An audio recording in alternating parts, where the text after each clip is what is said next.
Today I'm going to show you a tutorial on how to work some basic brioche knitting stitches. Brioche is the thick and squishy fabric that has a unique color play to it. It's commonly seen worked in two colors.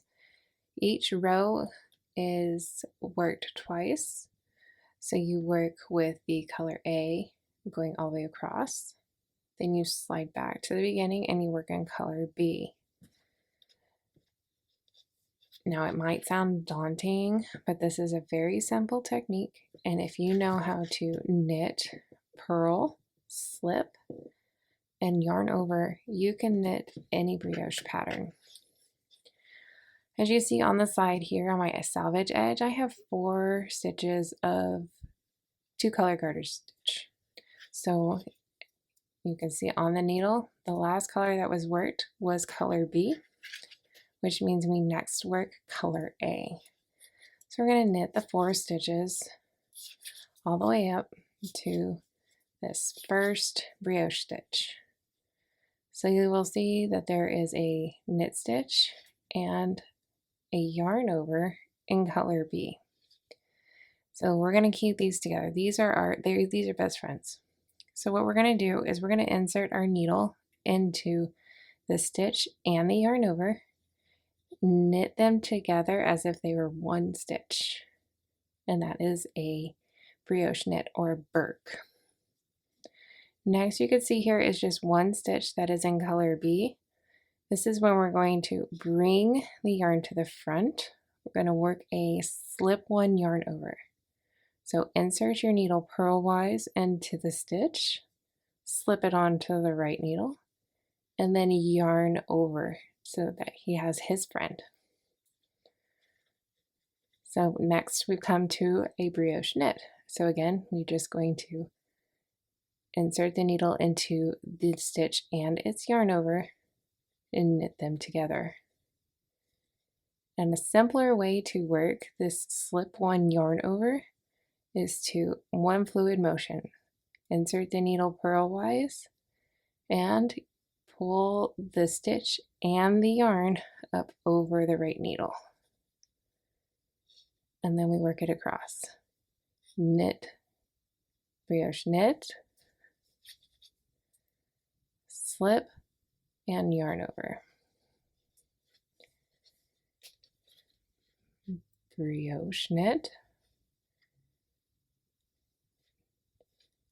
and slip one, yarn over. And then you work all the way across.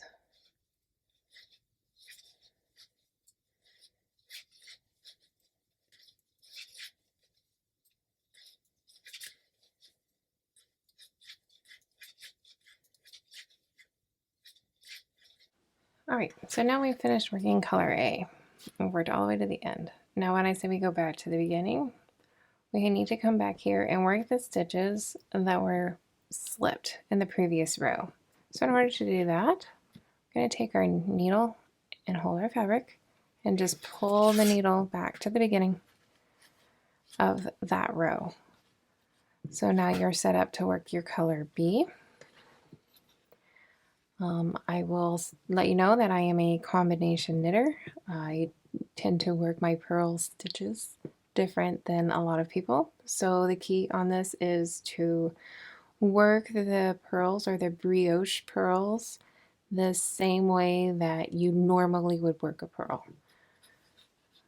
So we're going to purl our garter stitches. This will give us that pretty garter color. Now we're back to this stitch that we knitted in the previous row. So this one will get slipped in this row.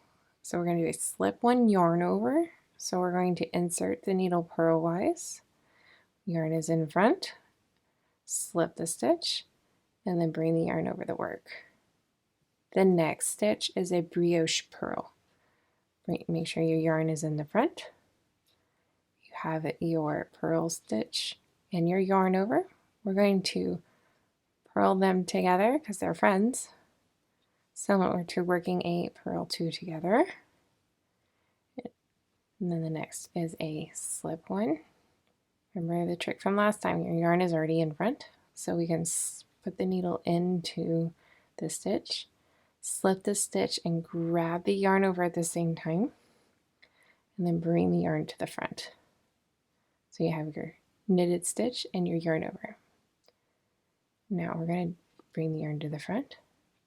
We're going to purl the stitch and its yarn over together. And then we're simply going to repeat. So slip one, yarn over, one fluid motion.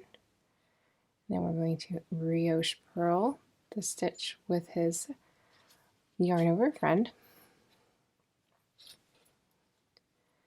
We're going to slip one, yarn over, brioche purl. Fluid motion, slip, yarn over, yarn is in front, and purl. Then simply repeat all the way across. And then we're going to purl our stitches. So now we have the purls, and then now the knits have their yarn over. So when we turn the work, you can see the stitches that are laying on top will be knitted and the ones hiding in the back will be purled. So on this row, we still work color A first, always in the same order, unless the pattern indicates otherwise. So you'll work your A's. So your first A will be a brioche purl and then a slip one. And then when you work color B, it'll be a slip one yarn over and a brioche knit. I hope that this helped you on your brioche knitting journey. I thank you for following along with me. Make sure you hit that subscribe button and follow me on my social medias, and I will share more tips of the knitting world with you soon. Happy knitting!